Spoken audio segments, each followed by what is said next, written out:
दोस्तों, स्वागत है आपका हमारे चैनल आर के वर्मा में। दोस्त अकबर बीरबल की 10 नहीं मजेदार कहानी सुनाएंगे। वीडियो को पूरा जरूर देखें। दोस्तों, एक दिन बादशाह अकबर बहुत विचारशील मुद्रा में दरबार में आए। उन्होंने दरबार में उपस्थित अपने सभी मंत्रियों की तरफ देखा और कहा, माननीय मंत्री, मुझे बताएं कि जिसने मेरी दाढ़ी खींचने की हिम्मत की है उसे मैं कौन सी सजा दूं। दरबार में सभी इस तरह के अजीब सवाल पर चिंतित हो गए। इस प्रकार के अपराध के लिए हर कोई आपस में चर्चा करने लगा। कौन बादशाह की दाढ़ी खींचने की हिम्मत करेगा? मंत्रियों में से एक ने कहा, महाराज, जिस किसी ने भी यह हरकत करने की कोशिश की है उसके हाथ काट लेने चाहिए। दूसरे मंत्री ने कहा, जी महाराज, उसे मृत्यु की सजा ही मिलनी चाहिए। फिर एक और मंत्री ने खड़े होकर कहा, महाराज, इस तरह के दैत्य को उम्र कैद की सजा मिलनी चाहिए। उसे चूहों के साथ तहखाने में फेंक देना चाहिए। उपयुक्त सजा के लिए कई विचार आने लगे। जैसे वह चर्चा में बढ़ते गए, सभी मंत्री और भी रचनात्मक होते गए। अकबर और भी मजे के साथ उन सभी की बातों को सुन रहा था। अंत में उन्होंने बीरबल की तरफ देखा और कहा, क्यों प्रिय बीरबल, तुम इतने शांत क्यों हो? तुम्हारे मुताबिक मेरी दाढ़ी खींचने की हिम्मत करने वाले के लिए उपयुक्त सजा क्या होनी चाहिए? बीरबल उठा और बादशाह की ओर सम्मान से सिर झुकाकर बोला, महाराज, उस पर चुंबन की बौछार करनी चाहिए, उसे गले लगाना चाहिए और उसे खाने के लिए खूब सारी मिठाइयाँ देनी चाहिए। यह सुनकर दरबार में सभी एक बार फिर हैरान हो गए। एक मंत्री ने कहा, महाराज, बादशाह की दाढ़ी को मिठाइयाँ दी जाएं। अकबर मुस्करा रहे थे। उन्होंने बीरबल से पूछा, आपको क्यों लगता है कि यह एक उपयुक्त सजा है? बीरबल ने जवाब दिया, महाराज, आपके पोतों के अलावा आपकी दाढ़ी खींचने की हिम्मत और कौन करेगा? बीरबल सही था। उस सुबह जब बादशाह अपने पोते के साथ खेल रहे थे, तब उसने शरारत से अपने दादा की दाढ़ी को खींच लिया था। अकबर ने सोचा, यह अपने मंत्रियों की परीक्षा लेने का एक अच्छा विचार है, इसलिए उन्होंने यह अजीब सवाल पूछा था। केवल बीरबल सही ढंग से सवाल का जवाब देने में सक्षम था। अकबर ने उसके बुद्धिमान विचार के लिए सोने का एक थैला बीरबल को भेंट किया। दोस्तों, इस कहानी के इसलिए कमेंट में जरूर बताएं। दो बादशाह अकबर अक्सर बीरबल के साथ अपना आपा खो देते थे। ऐसे ही एक अवसर पर उन्होंने बीरबल को शाही दरबार छोड़ने को और कभी वापस न लौटने को कहा।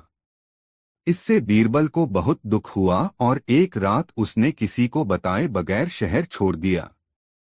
कुछ दिनों बाद अकबर को बीरबल की याद आने लगी। उन्हें एहसास हुआ कि वह बेचारे बीरबल पर कुछ ज्यादा ही कठोर हो गए थे। इसलिए अकबर ने अपने दूत को पास के गांव और शहर में उसे देखने के लिए भेजा। लेकिन अफसोस, दूतों में से कोई भी बीरबल को खोज नहीं पाया। अकबर ने सोचा, बीरबल ने अपना वेश बदल लिया होगा, इसलिए दूत उसे खोलने में असफल हो रहे हैं। बीरबल को खोलने का कुछ और ही रास्ता होना चाहिए। अकबर ने सभी शहर के राजाओं को निमंत्रण पत्र भेजने के लिए अपने मंत्रियों को आदेश दिया। निमंत्रण पत्र पढ़ने में बहुत अजीब था। मेरे राज्य का समुद्र शादी करना चाहता है। आपके राज्य की सभी नदियां आदर सहित आमंत्रित है। शादी अगले सप्ताह होनी है, इसलिए कृपया उन्हें शीघ्र भेजें। सभी राजाओं को जब यह निमंत्रण मिला तो वे बहुत हैरान हुए। उन्हें समझ नहीं आ रहा था कि वे उत्तर में क्या लिखें। इसलिए उन्होंने निर्णय किया कि वे निमंत्रण का उत्तर नहीं देंगे और ऐसे नाटक करेंगे कि उन्हें निमंत्रण प्राप्त ही नहीं हुआ। लेकिन कुछ दिनों बाद बादशाह अकबर को एक राजा का जवाब मिला। उसमें लिखा था, आपके आमंत्रण के लिए बहुत बहुत धन्यवाद। हम शादी के लिए अपनी नदियों को खुशी खुशी भेजना चाहते हैं, परंतु हमारी नदियों ने अनुरोध किया है कि समुद्र को उन्हें लेने के लिए आधे रास्ते आना होगा। यहाँ जवाब पढ़कर अकबर बाबू देर तक बभूत जोर से हंसने लगे। फिर वह बीरबल को वापस आने का अनुरोध करने के लिए अपने सैनिकों के साथ उस राजा के शहर गए। अकबर ने सही अनुमान लगाया था। दरअसल बीरबल उसी राजा के साथ रह रहा था जिसने जवाब भेजा था। अकबर जब बीरबल से मिले तो बहुत खुश हुए। उन्होंने कहा, मैं आपको चोटें पहुंचाने के लिए माफी चाहता हूं। कृपया दरबार में लौट आइए। बीरबल भी यह देखकर बहुत खुश था कि बादशाह उसे लेने खुद आए हैं। उसने राजा को एक बड़ी विदाई देकर अकबर के साथ शहर छोड़ दिया। दोस्तों, वीडियो को लाइक जरूर कर देंगे। कमेंट में बताएं कहानी कैसी लगी। 3 अकबर के शहर फतेहपुर सिकरी में सर्दियों के दौरान काफी ठंड पड़ती थी। एक बार बादशाह ने यह घोषणा करवा दी कि वह सोने के 1000 सिक्के उसे देंगे जो शाही महल के बाहर स्थित ठंडी झील में पूरी रात खड़े होने की हिम्मत करेगा। कई दिनों तक अकबर के पास कोई भी नहीं आया। फिर एक दिन एक गरीब ब्राह्मण दरबार में आया। अकबर उस गरीब आदमी को देखकर हैरान रह गए। वह बहुत कमजोर और बीमार था। अकबर ने पूछा, तुम काफी कमजोर और बीमार हो, तुम इस मुश्किल चुनौती को क्यों लेना चाहते हो? ब्राह्मण बोला, मेरे राजा, मैं एक गरीब आदमी हूँ। मेरे छोटे छोटे बच्चे हैं जो भूखे हैं। मुझे पैसों की जरूरत है। अकबर राजी हो गए। ब्राह्मण को 2 पहरेदार झील में लेकर गए। ब्राह्मण ने अपने सारे कपड़े उतारकर जल में प्रवेश किया और पहरेदारों की निगरानी में बर्फ जैसे ठंडे पानी में पूरी रात खड़ा रहा। अगली सुबह पहरेदार ब्राह्मण को दरबार में लेकर गए। अकबर ब्राह्मण की बहादुरी पर हैरान था। उसने पूछा, तुमने सारी रात ठंडे पानी में खड़े रहने के लिए प्रबंध कैसे किया? क्या तुम्हें ठंड नहीं लगी? ब्राह्मण ने कहा, जी महाराज, मुझे बहुत ठंड लग रही थी, पर तभी मैंने उन दीपकों को देखा जो महल के मीनारों में चमक रहे थे। मैं सारी रात उन्हें देखता रहा और उन्होंने मुझे गर्म रखा। जब अकबर ने यह सुना तो वह ब्राह्मण से बोला, दीपक ने सारी रात तुम्हें गर्म रखा है? यह तो धोखेबाजी है। तुमने अपना कार्य ईमानदारी से नहीं किया। तुम्हें कोई सोना नहीं मिलेगा। और उसने पहरेदारों को आदेश दिया कि वे ब्राह्मण को दरबार से बाहर निकाल दें। गरीब ब्राह्मण बहुत परेशान था। वह जानता था कि बादशाह ने उसके साथ अन्याय किया है, लेकिन बादशाह के साथ तर्क कौन करता? वह दुखी होकर घर चला गया। जब यह सब हुआ तब बीरबल दरबार में उपस्थित था। उसने सोचा, बादशाह बहुत मनमानी कर रहे हैं। मुझे उन्हें सबक सिखाना चाहिए ताकि ब्राह्मण को वह सोने मिल सके जिसका वह हकदार है। बीरबल अकबर के पास गए और सम्मान के साथ झुककर कहा, जहांपना, मैंने अपने मित्रों के लिए एक दावत का आयोजन किया है। मैं आपको और सभी मंत्रियों को आमंत्रित करना चाहता हूं। कृपया आज शाम को दावत के लिए मेरे घर पर पधारें। अकबर यह सुनकर बहुत खुश हुआ। शाम को अकबर ने खबर भिजवाई कि वे आ रहे हैं। परंतु बीरबल ने कहला भेला कि अभी खाना तैयार नहीं हुआ है। जब तैयार हो जाएगा तो खबर भेज दूंगा। जब बहुत देर तक खबर नहीं आई तो अकबर स्वयं अपने मंत्रियों के साथ बीरबल के घर पहुंच गया। पर जब उन्होंने बीरबल को घर के आंगन में देखा तो वे हैरान रह गए। बीरबल थोड़ी सी आग जलाकर उसके पास बैठा हुआ था, जबकि जो बर्तन आग पर होना चाहिए था वह एक पेड़ की एक शाखा पर ऊंचा लटक रहा था। अकबर ने बीरबल से पूछा, तुम्हें क्या लगता है कि तुम क्या कर रहे हो? बीरबल ने कहा, जिल्ले सुभानी, मैं हम सभी के लिए स्वादिष्ट खिचड़ी बना रहा हूं। इस बात पर बादशाह जोर से हंसने लगे। उन्होंने कहा, मूर्ख, तुम्हें क्या लगता है आग से गर्मी खिचड़ी तक पहुंच जाएगी? तुमने बर्तन ऊंची शाखा पर रख दिया है। बीरबल ने कहा, महाराज, आग की गर्मी बर्तन तक उसी प्रकार पहुंच जाएगी जिस प्रकार महल के दीपक से गर्मी उस दिन गरीब ब्राह्मण तक पहुंची थी, अकबर ने हंसना बंद कर दिया। उन्हें एहसास हो गया कि बीरबल क्या कहना चाहता है। अगले दिन उन्होंने ब्राह्मण को बुलाया और वादे के अनुसार उसे 1000 सेने के सिक्के दिए। ब्राह्मण ने बादशाह का आभार व्यक्त किया और आशीर्वाद दिया। अकबर ने बीरबल को देखा तो बीरबल मुस्कुरा दिए। दोस्तों, वीडियो को लाइक जरूर कर दें और कमेंट में बताएं कहानी कैसी लगी। 4 एक बार एक कलाकार 3 सुंदर गुड़ियों को लेकर बादशाह अकबर के दरबार में आया। ये गुड़िया बिल्कुल एक समान थी। उनमें इतनी समानता थी कि उनके बीच अंतर करना बहुत मुश्किल था। अकबर को गुड़िया बहुत प्यारी लगी। उसने कहा, ये गुड़िया मुझे बेच दो और मैं तुम्हें इनकी अच्छी कीमत दूंगा। कलाकार ने कहा, जहांपना, ये गुड़िया बेचने के लिए नहीं है। बेशक मैं आपको ये उपहार के रूप में दे दूंगा यदि आपको दरबार में कोई यह बता दे कि तीनों में से अच्छी कौन सी है। यह एक अजीब पहेली थी। अकबर ने गुड़ियों को उठाया और करीब से देखा, किंतु तीनों गुड़ियों में इतनी समानता थी कि अकबर यह नहीं कह सका कि कौन सी अच्छी है। तब उसके प्रत्येक मंत्री ने इस पहेली को सुलझाने की कोशिश की, परंतु वे असफल रहे। अकबर ने बीरबल को बुलाकर कहा, प्रिय बीरबल, तुम क्यों नहीं कोशिश करते? मुझे विश्वास है कि तुम इस पहेली को हल कर लोगे। बीरबल अकबर की ओर सम्मान से झुका और गुड़ियों के पास गया। उसने प्रत्येक गुड़िया को हाथ में उठाया और बड़ी बारीकी से उनको देखा। हर कोई आश्चर्यचकित था। उसने एक गुड़िया के कान में फूंक मारी। हवा उसके दूसरे कान से बाहर आ गई। फिर उसने दूसरी गुड़िया को कान में फूंक मारी, किंतु इस बार हवा उसके मुंह से निकली। जब बीरबल ने तीसरी गुड़िया के कान में फूंक मारी तो हवा कहीं से भी बाहर नहीं निकली। बीरबल ने कहा, जहांपना, यह तीसरी गुड़िया ही इन तीनों में सबसे अच्छी है। अकबर हैरान हो गया। उसने कहा, तुमने यह कैसे जान लिया? बीरबल ने कहा, मेरे मालिक, यह तीनों गुड़िया 3 व्यक्तियों की तरह है। जब मैंने पहली गुड़िया के कान में फूंक मारी तो यह दूसरे कान से बाहर आ गई। ऐसे ही जब हम एक रहस्य किसी दूसरे व्यक्ति को बताते हैं तो वह अगले ही पल उसे भूल जाता है। जब मैंने दूसरी गुड़िया के कान में फूंक मारी तो वह उसके मुंह से बाहर निकल गई। ऐसे ही कुछ व्यक्ति जो कुछ सुनते हैं उसे शीघ्र ही दूसरे व्यक्ति को बता देते हैं।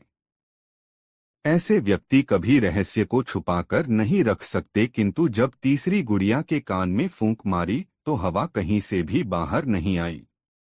इस तरह के व्यक्ति अच्छे होते हैं जो रहस्य को छुपकर रखते हैं। आप इन्हें कोई भी रहस्य की बात बता सकते हैं। कलाकार ने कहा, मैंने अभी तक केवल बीरबल के बारे में सुना था, किंतु आज मैंने इसे देख भी लिया। जहांपनाह, ये गुड़िया आपकी है।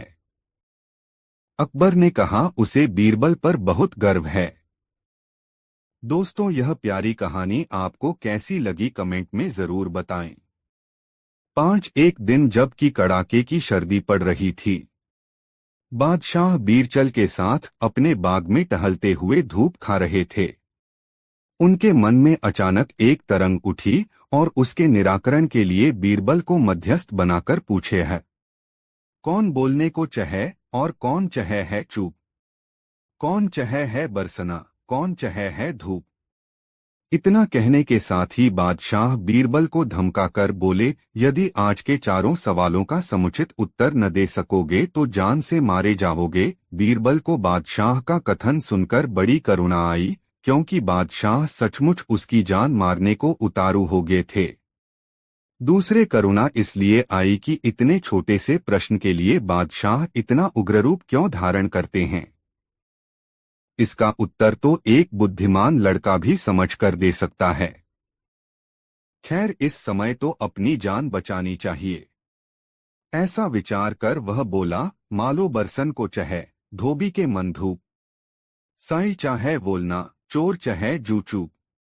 बादशाह को बीरबल का यह युक्तिसंगत दोहा बहुत भला मालूम हुआ, परंतु वह उससे और भी सरलार्थ चाहते थे, इसलिए फिर बोले, बीरबल, आपका यह दोहा काटने लायक नहीं है, फिर भी मुझे इससे पूरा संतोष नहीं हुआ, इसलिए कोई दूसरी विधि से और स्पष्ट कर मुझे समझावो। बीरबल ने कहा, बहुत अच्छा, और यह दूसरा दोहा रचकर पढ़ सुनाया। अति का भला न बोलना, अति की भली न धूप, अति का भला न बरसना, अति की भली न धूप। फिर भी बादशाह संतुष्ट नहीं हुए। उन्होंने बीरबल से दूसरा उत्तर मांगा। तब बीरबल बोला, हे पृथ्वीनाथ, सबका मूल मंत्र यह है कि अपनों अपनी सभी चाहते हैं। मैं इस संबंध का एक दास्तान आपको सुनाता है, शायद उससे आप संतुष्ट हो जाएं। एक गरीब बाप के दो लड़कियां थीं। उसने उनमें से एक को तो बागवान के घर ब्याहा और दूसरी को कौहार से। जब कुछ दिनों के बाद उनसे मिलने गया तो पहले बागवान के घर गया। वहां पहुंचकर कुशल प्रश्न के पश्चात अपनी कन्या का चेहरा उतरा हुआ देखकर उसके सोच का कारण पूछा। वह बोली, हे पिताजी, मैं अपने दुख की बात आपसे क्या सुनाऊं? उसका छूटना ईश्वर है के हाथ है। इधर कितने ही दिनों से अवर्षण हो रहा है, जिस कारण सारा बाग का बाग सूखा जा रहा है। उसमें न तो अच्छे फूल आते हैं और न फल ही। तब वह वहां से विदा हो अपनी दूसरी लड़की से मिलने कौहार के घर गया। वह लड़की मन मारकर द्वार पर बैठी हुई थी। पिता से मिलकर बड़ी प्रसन्न हुई और अपना सारा दुखड़ा सुनाकर फिर मौन हो गई। पिता ने उसकी ऐसी उदासी का कारण पूछा तो वह बोली, हे पिताजी, मैं आपसे अपने दुख की बात क्या कहूं? इधर कई दिनों से मैं बराबर बरस रहा है। न बर्तन सूखने पाते हैं और न सूखी गोहरी ही आवा लगाने को मिलती है। सब हाल रोजगार बंद है। न मालूम इस बारिश का क्रम कब तक जारी रहेगा। पिता अपनी दोनों लड़कियों की पृथक पृथक चाहना सुनकर चुप रह गया और सोचने लगा, यह सब कुछ नहीं, हम जीवधारी अपनी अपनी चाहते हैं, परंतु ईश्वर किसकी करे और किसकी न करे। वह जो कुछ करता है सब भला हो करता है। इस दृष्टांत को सुनाकर बीरबल ने कहा, पृथ्वीनाथ, यूं तो पेशे के अनुसार सबकी चाहना अलग अलग होती है, परंतु आपके प्रश्नों का वही ठीक उत्तर है जो मैंने पहले दोनों दोहों में आपको सुनाया है। बादशाह बीरबल के उत्तर से बहुत संतुष्ट हुए। दोस्तों, कहानी कैसी लगी कमेंट में जरूर बताएं। एक दिन बादशाह प्रफुल्लित चित्त हो अपने पुत्र को गोदी में लिए हुए खेला रहे थे। इसी बीच बीरबल भी वहां आ पहुंचा। बादशाह तुरंत पूछ बैठे, बीरबल, कोई लावे नर, पीर, बबरची, भिश्ती, खर? बीरबल ने कहा, पृथ्वीनाथ, मैं कल इस सवाल का जवाब ढूंढ कर लाऊंगा। जब संध्या समय वह लौटकर घर जाने लगा तो रास्ते में एक गरीब ब्राह्मण के घर पहुंचा और उसको 5 रुपए देकर बोला, देखो कल तुम्हें 10 बजे मेरे साथ दरबार में चलना होगा। अपने खाने पीने का प्रबंध कर ठीक समय पर तैयार रहना। वह बोला, बहुत अच्छा, ताबेदार हर एक आज्ञाओं को अक्षरशः पालन करने के लिए तैयार है। दूसरे दिन बीरबल ठीक समय पर उसे लेकर दरबार में हाजिर हुआ।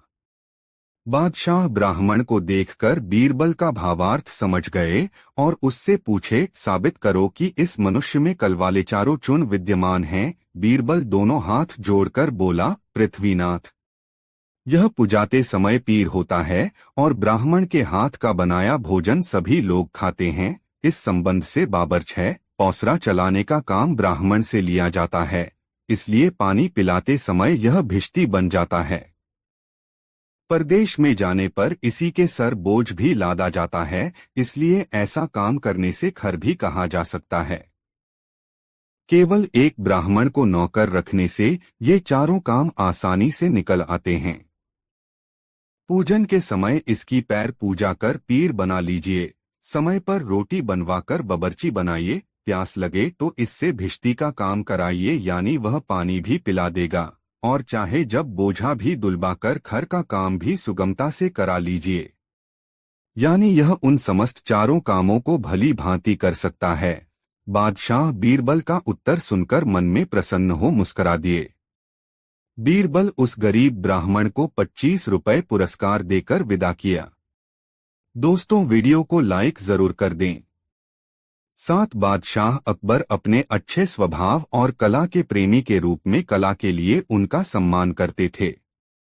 अकबर बीरबल की कला की परीक्षा लेना चाहते थे। एक दिन उन्होंने बीरबल से पूछा कि क्या वह बादशाह की तस्वीर बना सकता है। बीरबल तैयार हो गए और बादशाह की एक अच्छी तस्वीर बना दी। अकबर ने कुछ मंत्रियों को बुलाया और तस्वीर के बारे में अपने विचार देने को कहा। पहले ने उस तस्वीर को विभिन्न कोणों से देखा। उन्होंने कलाकार का ब्रश लिया और एक जगह पर एक बिंदु लगा दिया। यहां से यह बादशाह की तरह नहीं दिखाई देती, वह बोला। दूसरे ने भी वही तरीका अपनाया। उसने तस्वीर को ऊपर से नीचे तक देखा और उस पर एक दूसरा बिंदु लगा दिया।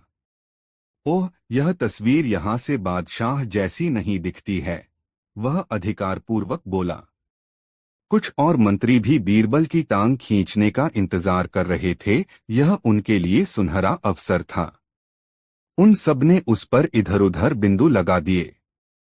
बादशाह अकबर बोले, बीरबल, इन सब ने ये बिंदु इस पर क्यों लगा दिए जबकि पूरी तस्वीर मेरे जैसी दिखती है। हाँ, जहां पनाह, मैंने एक उचित कार्य किया है। मैं देखता हूं कि क्या ये लोग भी एक साफ तस्वीर बना सकते हैं, या कम से कम ये गलतियां जो इन्होंने निकाली हैं ठीक कर सकते हैं या नहीं, बीरबल ने कहा।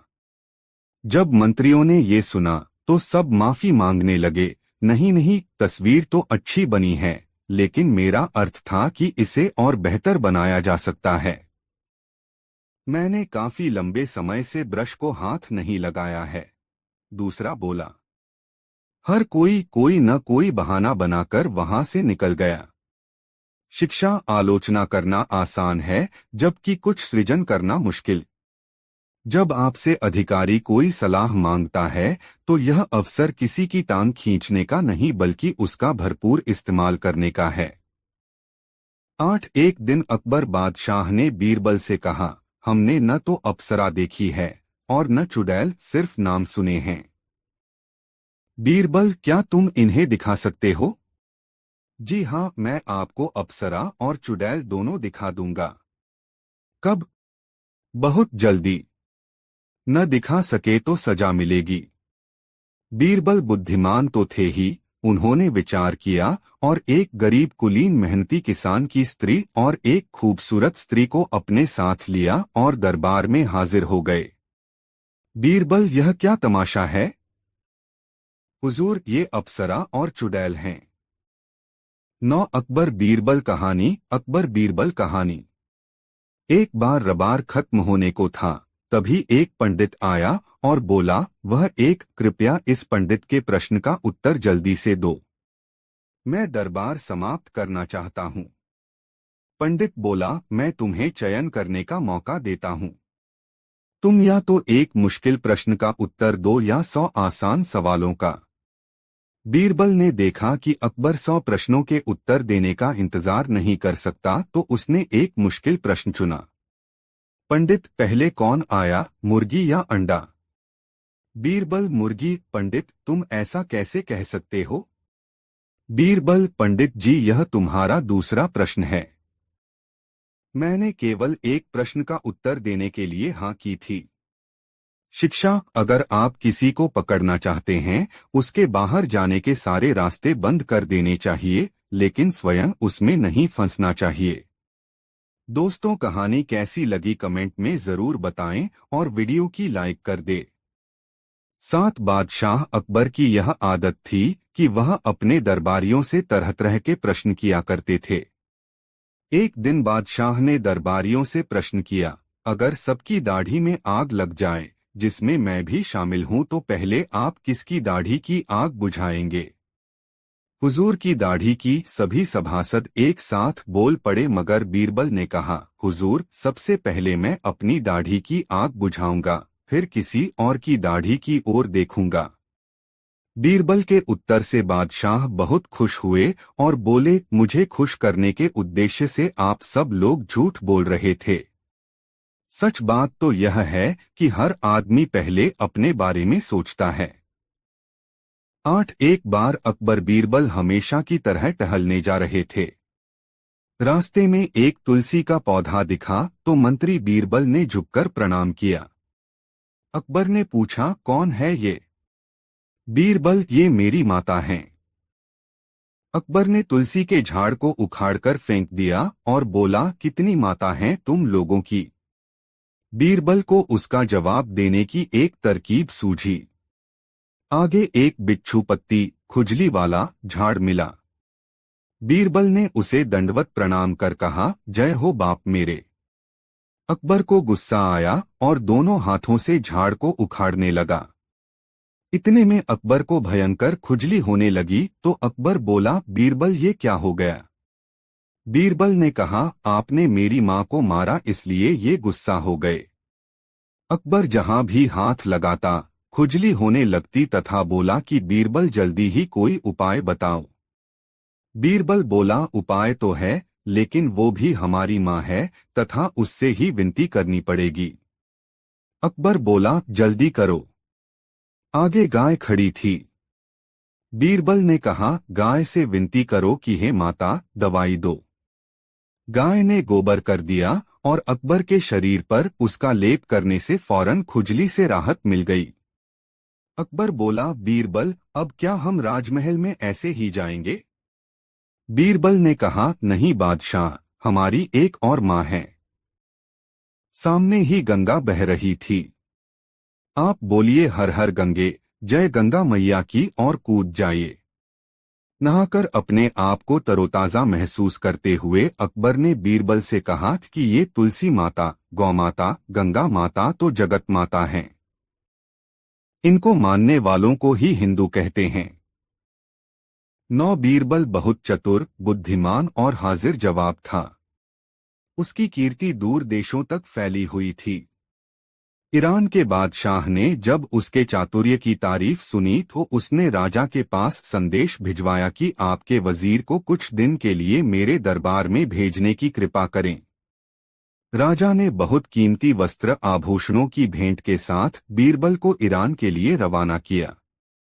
ईरान की सीमा पर बीरबल का भव्य स्वागत किया गया। दूसरे दिन जब बीरबल बादशाह के दरबार में पहुंचा तो बादशाह ने भी उसकी आवभगत की और राजा के द्वारा भेजे गए उपहार के लिए धन्यवाद और कृतज्ञता प्रकट की। बीरबल ने ईरान के बादशाह को राजनीति के कई रहस्य समझाए। बादशाह उसकी हर राय से सहमत हुए। विदाई की बेला में बादशाह ने अपने सभी दरबारियों के बीच हिंदुस्तानी वजीर से एक सवाल किया कि आपके राजा और मेरे बीच आप कैसे तुलना करते हैं? वजीर ने कहा, हमारा राजा दूज के चांद की तरह हैं और आप पूनम के पूर्ण चंद्रमा से सुंदर सुशील हैं। बीरबल के साथ आए राजा के दरबारियों को मौका मिल गया। वह आपस में इस बात को लेकर खुसर खुसर करने लगे कि बीरबल ने ईरान के बादशाह के स्वागत सरकार के आगे अपने राजा को नीचा दिखाया है। ईरान के बादशाह को तो पूनम का चांद बताया और अपने राजा को दूज का चांद। दूसरे दरबारी ने हाँ में हाँ मिलाते हुए कहा, हाँ तुम ठीक कहते हो, पूनम का चांद बहुत बड़ा और चमकीला होता है, जबकि दूज का चांद एक पतली सी रेखा की तरह है। वजीर ने अपने राजा को छोटा बताया, इसकी हमें शिकायत करनी चाहिए। तीसरे दरबारी ने कहा। जब बीरबल वापस अपने राजा के दरबार में लौटा तो राजा ने सारा हालचाल पूछा। बीरबल की बातें सुनकर राजा बोला, आपने हमारे दरबार की शोभा ईरान तक फैलाई, इसकी हमें बहुत खुशी है। साथ गए दरबारियों ने पूनम के चांद और दूज के चांद वाली बात राजा को बताई। राजा इस पर बहुत नाराज हुआ। दूसरे दिन बीरबल से उसने पूछा, आपने मेरी तुलना पूनम के चांद से क्यों नहीं की? वजीर को सारा माजरा समझ में आ गया।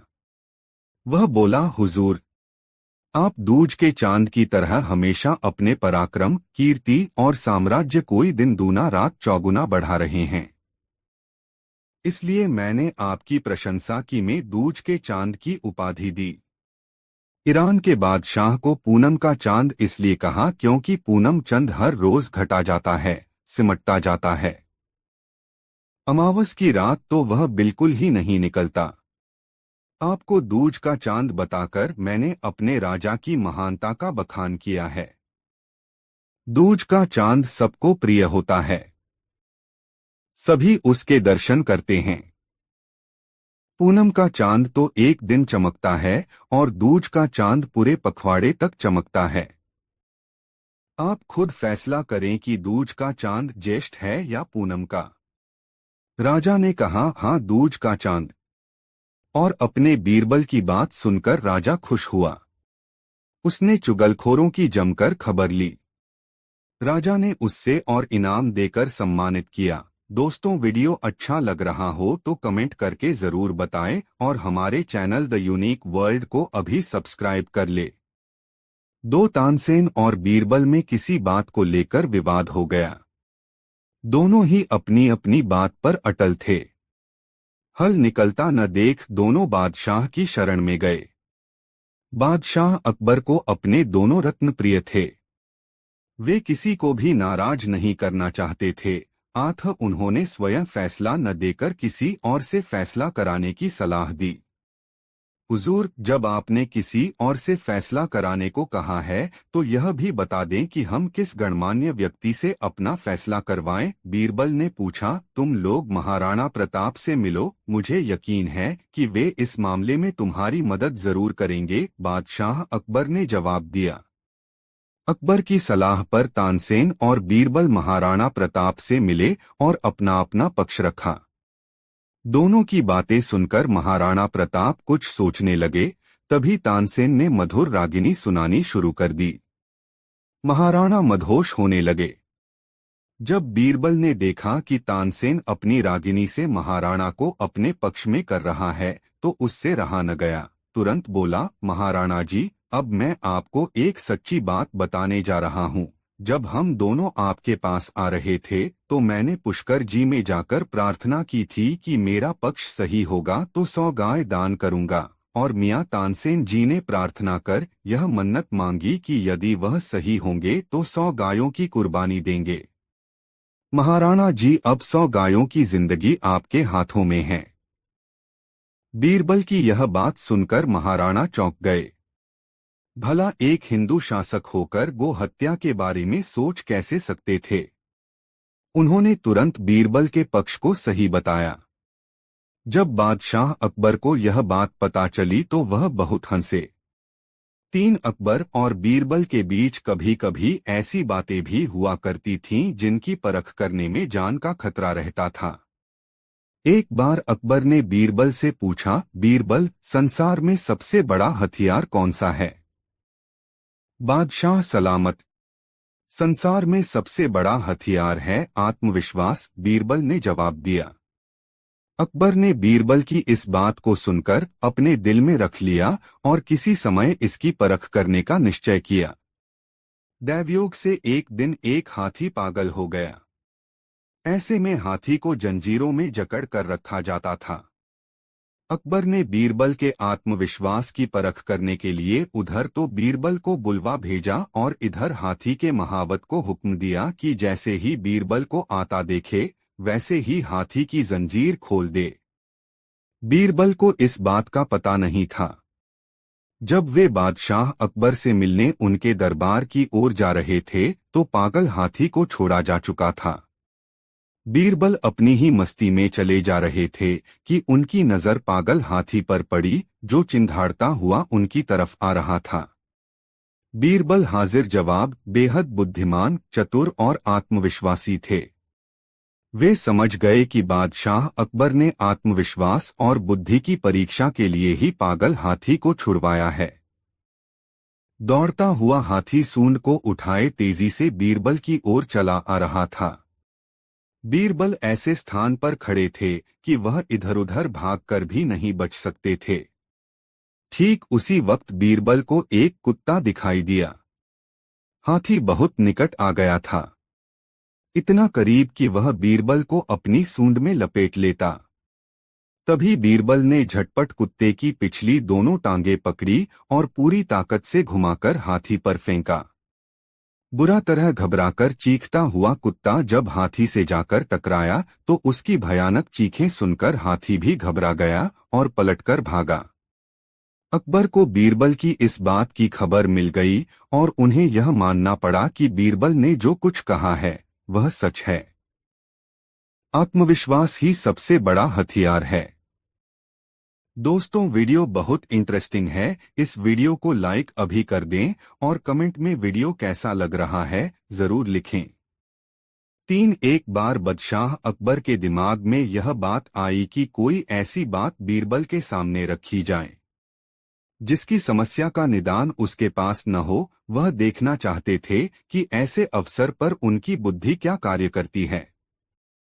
यह सोचकर उन्होंने बीरबल से कहा, एक असाध्य रोग के लिए वैद्यराज जी ने एक दवा बैल के दूध में इस्तेमाल करने की राय दी है। आथ तुम कहीं से बैल का दूध लाकर दो। बीरबल ने कहा, जैसा हुक्म जहांपना, लेकिन तलाश करने में कुछ समय लग सकता है। बादशाह ने कहा, ठीक है, मैं तुम्हें 2-4 दिन का वक्त देता हूं। बीरबल छुट्टी लेकर घर जाकर आराम करने लगे। अगली रात को जब बादशाह के सोने का समय हुआ तो बीरबल ने अपनी 18 वर्षीय बेटी को अपनी समस्या बताकर कपड़ों के गट्ठर के साथ यमुना घाट के उस स्थान पर कपड़े धोने के लिए भेज दिया जहां बादशाह का शयन कक्ष था। बीरबल की बेटी ने जाकर आधी रात के समय कपड़े धोने शुरू कर दिए। कपड़े धोने की आवाज सुन बादशाह की आंख खुल गई। उन्होंने सिपाहियों को बुलाकर डांटा और पूछा, जाकर देखो कि कौन व्यक्ति इस समय यमुना में कपड़े धो रहा है, उसे रोका क्यों नहीं गया। वापस लौटकर सिपाहियों ने विनम्र स्वर में बादशाह को बताया, देखने में तो वह एक निहायत खूबसूरत जवान अच्छे कुल खानदान की लड़की नजर आती है। हमने उसे रोका तो उसने हमें डांट दिया। हमने कहा बादशाह सलामत की नींद उछटेगी, तो बोली जब ऐसा होगा तब देखा जाएगा। बादशाह बोले, बड़ी गुस्ताख नजर आती है वह लड़की। जाओ नगर कोतवाल को तुरंत भेजो और हुक्म दो, अगर वह शराफत से न आए तो उसे गिरफ्तार करके लाया जाए। हुक्म की देर थी। कुछ देर बाद ही एक अनिग्ध सुंदरी बादशाह के सामने हाजिर हो गई। उसे देखकर बादशाह अचरज में पड़ गए। सोचने लगे कि कौन ऐसे माँ बाप हो सकते हैं जिन्होंने ऐसी लड़की को बेखौफ आधी रात के समय निर्जन घाट पर कपड़े धोने भेज दिया। बादशाह ने रोषपूर्ण स्वर में पूछा, ऐ लड़की, तुझे कोई और जगह नहीं मिली थी जो आधी रात को यहाँ महल के नीचे कपड़े धोने चली आई। लड़की ने विनम्र स्वर में कहा, हुजूर, इधर कपड़े धोने मैं इसलिए चली आई क्योंकि मुझे पूरा यकीन था कि बादशाह के महल साये में मेरी इज्जत महफूज रहेगी। उसके बुद्धिमत्तापूर्ण उत्तर से बादशाह अकबर प्रभावित हुए। फिर बोले, चलो, यह बात तो मैंने मानी, मगर कपड़े धोने का और कोई वक्त तुम्हें नहीं मिला। मजबूर थी शाहे आलम, मेरे बाप ने सुबह ही एक बच्चे को जन्म दिया है। मेरी माँ नहीं है, दिन भर देखरेख मुझे ही करनी पड़ी। रात का खाना वगैरह पकाने के बाद मैंने सोचा अगर गंदे कपड़े रातों रात नहीं धुले तो सुबह उनके इस्तेमाल के लिए कोई कपड़ा न रहेगा।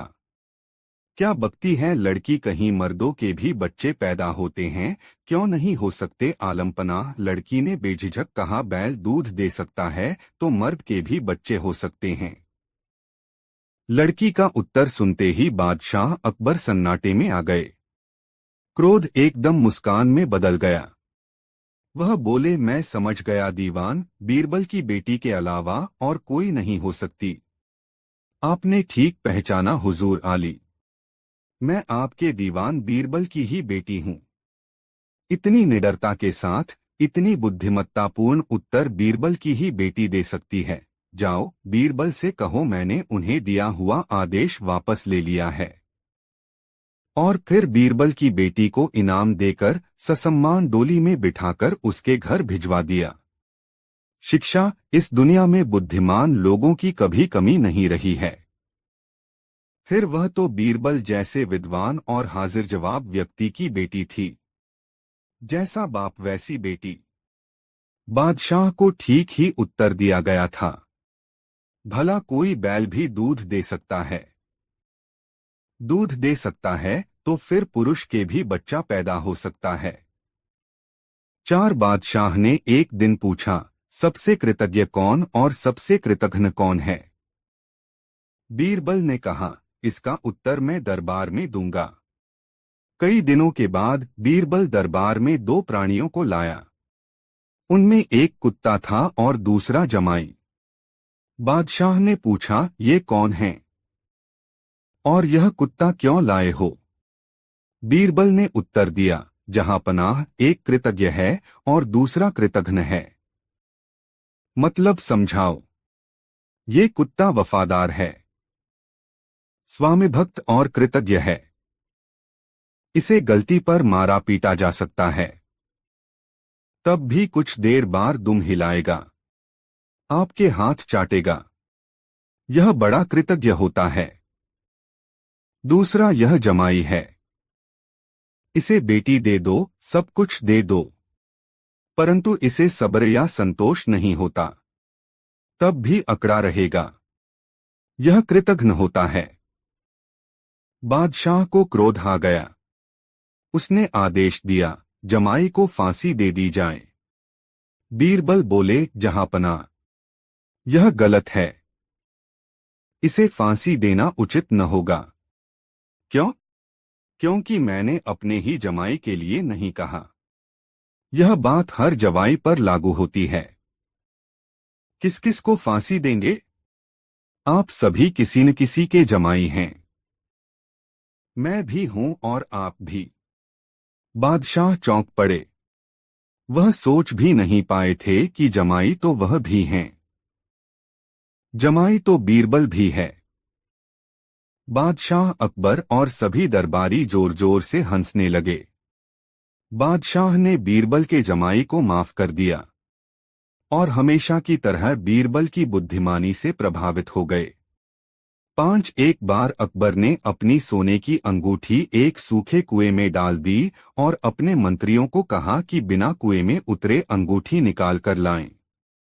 सभी मंत्री अपना सिर खुजलाने लगे और काफी सोच विचार के बाद हार स्वीकार कर ली।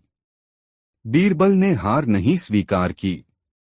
जहांपनाह, आपको आपकी अंगूठी सूर्यास्त से पहले मिल जाएगी, बीरबल बोले। बीरबल ने गाय का ताजा गोबर लिया और उसे कुएं के अंदर अंगूठी पर डाल दिया। उसने एक लंबी रस्सी लेकर उसके एक किनारे पर पत्थर बांध दिया और उस पत्थर को गोबर में फेंक दिया और दूसरा सिरा पकड़ लिया। कुछ देर बाद जब बीरबल को विश्वास हो गया कि गोबर सूख गया है, उसने रस्सी को ऊपर खींच लिया। सब यह देखकर हैरान हो गए कि गाय का गोबर ऊपर आ गया और उसके नीचे बादशाह की अंगूठी थी।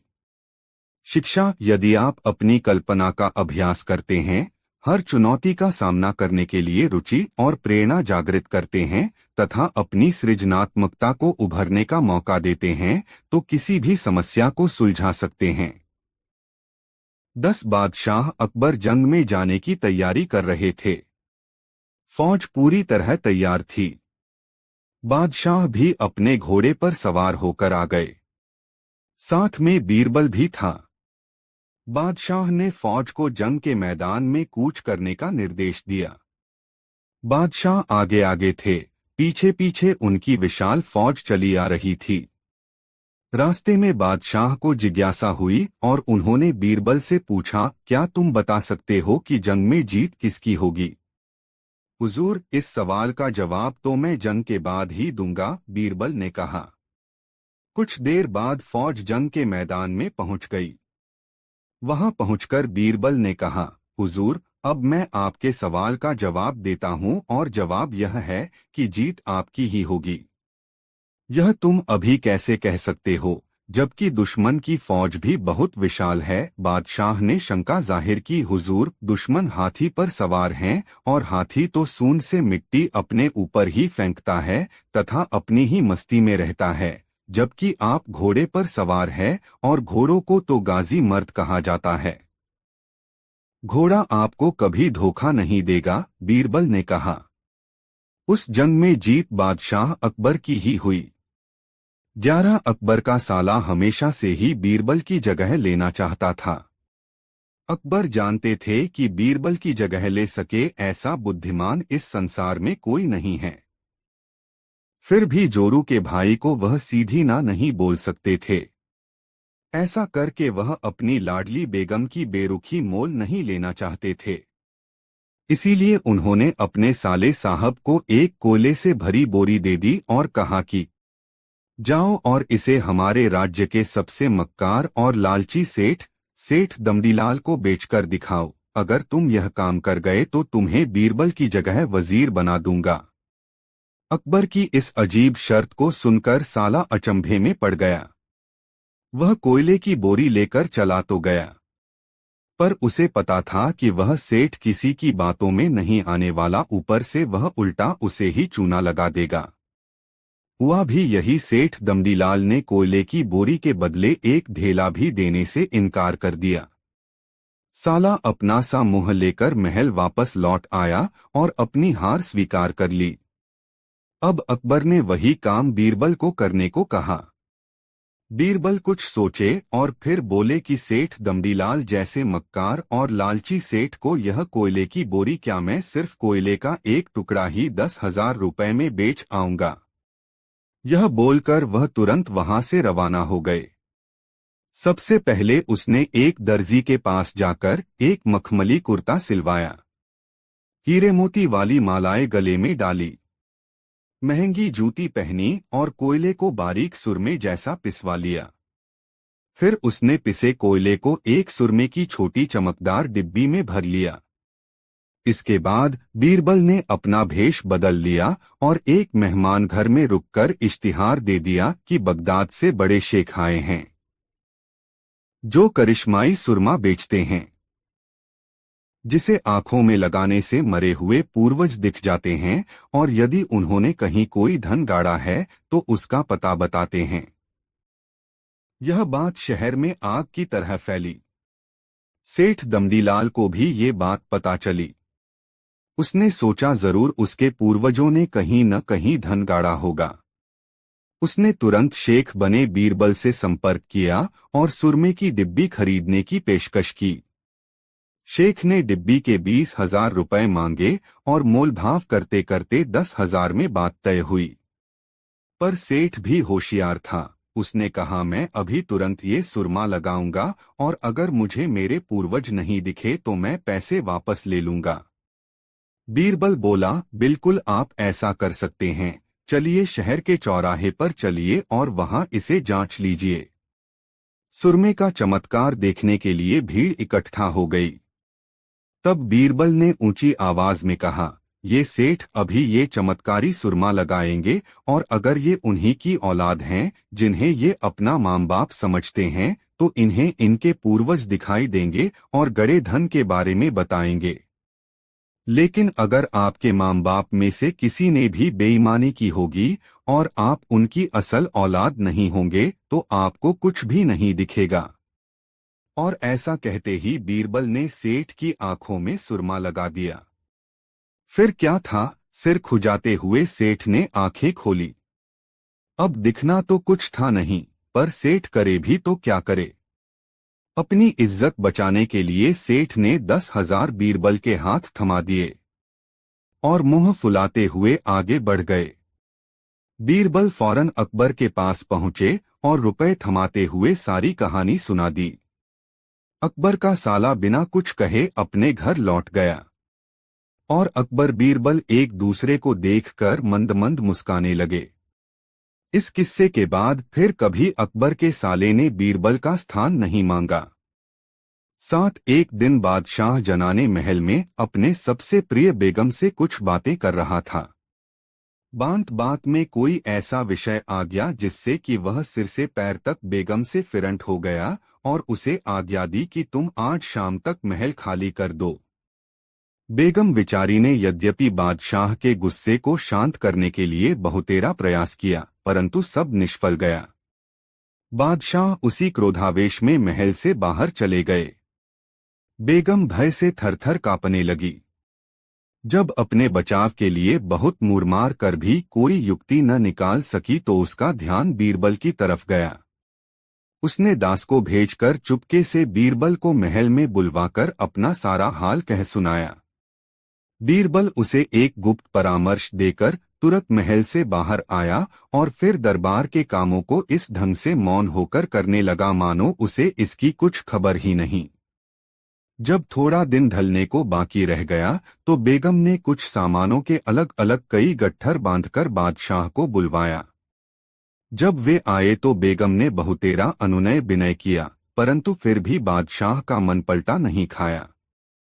वे बोले, अब समय नहीं है, सूर्यास्त हो रहा है, अतएव अपनी प्यारी सामग्रियों को लेकर फौरन मकान खाली कर दो। बेगम बोली, स्वामी, जब आप मुझे त्यागते ही हैं तो मेरी एक अंतिम प्रार्थना स्वीकार करें। मैं चाहती हूं कि इस जुदाई के समय मेरे हाथ से एक गिलास शरबत पान कर लें। अब जब मेरा सौभाग्य कहीं फिर से उदय होगा तब न मुझे आपका दर्शन मिलेगा। स्त्रियों की मोहनी भी क्या है। बादशाह बेगम के जाल में फंस गया। बेगम एक प्याले में खूब अच्छी शराब भर लाई और बादशाह को अपने हाथों से पिला दिया। थोड़ी देर में बादशाह शराब की नशे में उगने लगा। बेगम पहले ही से अपने नौकर को सावधान कर चुकी थी। वे बादशाह को ले जाकर एक पालकी में सुला दिया। फिर बेगम भी एक दूसरी पालकी में सवार होकर बादशाह के सहित अपने पीहर चली गई। वह बादशाह को एक पलंग पर सुलाकर आप स्वयं उसकी पहरेदारों करने लगी। दूसरे दिन जब बादशाह की नींद खुली और नशे का झोंका टूटा तो अपने को एक अपरिचित स्थान में पाया। उन्हें संदेह हुआ, क्या मैं स्वप्न देख रहा हूँ। बेगम सामने पंखा झल रही थी। बादशाह ने उससे पूछा, क्या तुम बतला सकती हो कि मैं इस समय सोया हूँ अथवा जाग रहा हूँ। बेगम ने उत्तर दिया, स्वामीनाथ, पहले आप सो रहे थे, परंतु अब सबेरा होने पर आपकी निंद्रा भंग हो गई है। उठिए, हाथ मुंह धोकर नमाज पढ़ लीजिए। बादशाह बोले, पहले बतलाओ कि यह किसका महल है और हम कहाँ पर आए हुए हैं। बेगम ने अपना दोनों हाथ जोड़कर कहा, प्रभु, यह आपकी ससुराल यानी मेरे पिता का घर है। मैं भी आपकी आज्ञा पालन करने के लिए यहाँ पर आई हूँ। बादशाह ने फिर पूछा, तब मैं कैसे आया। बेगम ने उत्तर दिया, स्वामी, आपने मुझे आज्ञा दी थी कि जो तुम्हारी सबसे प्यारी वस्तु हो उसे अपने साथ लेती जाओ। मैं ईश्वर की साक्षी देकर कहती हूँ कि महल भर में ही नहीं बल्कि समस्त संसार में आपसे बढ़कर मुझे कुछ भी प्यारा नहीं है। इसलिए मैं आपको अपने साथ लेकर यहाँ चली आई हूँ। बेगम के ऐसे अनुराग को देखकर बादशाह दद्याद्र हो गए और उसके अपराधों की माफी दी। फिर अपने ससुर से मिल भेंट सबकी राजी कर सास ससुर की अनुमति से उसी दिन बेगम के सहित अपने नगर को लौट आए। कुछ दिनों के बाद जब फिर बेगम और बादशाह में भली भांति प्रेम हो गया तो एक दिन ससुराल जाने वाली बात बादशाह के ध्यान में आ गई। तुरंत बेगम से पूछा, प्रिय, क्या तू बतला सकती हो कि उस रोज तुम किसकी सम्मति से मुझे अपने पीहर ले गई थी। बेगम ने उत्तर दिया, स्वामी, वह आपके चतुर दीवान बीरबल की सम्मति थी। उन्हीं की कृपा से मुझे आप फिर से प्राप्त हुए हैं। बादशाह बीरबल पर प्रसन्न होकर उसे बहुत धन्यवाद दिए। दोस्तों, यह कहानी कैसी लगी कमेंट में जरूर बताएं। ऐसी और नई मजेदार कहानी सुनाने के लिए हमारे चैनल आर.के. वर्मा को सब्सक्राइब जरूर कर लें। यह वीडियो अपने मित्रों को जरूर शेयर करें। वीडियो देखने के लिए धन्यवाद।